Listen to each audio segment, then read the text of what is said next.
اللہ سبحانہ وتعالیٰ نے نبیوں میں عاجزی پیدا کرنے کے لیے ان کو بکریاں چرانے کا حکم دیا. تمام انبیاء بکریاں چراتے تھے. حدیث میں آتا ہے اللہ نے کوئی ایسا نبی نہیں بھیجا جس نے بکریاں نہ چرائی ہوں. اس پر صحابہ نے آپ سے پوچھا آپ نے بھی چرائی ہیں؟ آپ نے فرمایا ہاں، کبھی میں بھی مکہ والوں کی بکریاں چند قیرات کی تنخواہ پہ چرایا کرتا تھا. موسیٰ علیہ السلام کو بھیجا گیا اور وہ بکریاں چرایا کرتے تھے. داؤد علیہ السلام جو بعد میں بادشاہ بنے وہ بھی بکریاں چراتے تھے. آپ نے فرمایا اور میں بھی مقام اجیاد میں بکریاں چرایا کرتا تھا.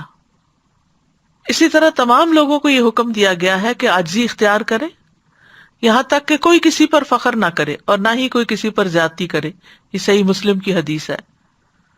کامل ایمان والوں کی یہی صفت ہے، اذلۃ علی المؤمنین، کہ اپنے مسلمان بھائیوں کے لیے تواضع اختیار کرتے ہیں.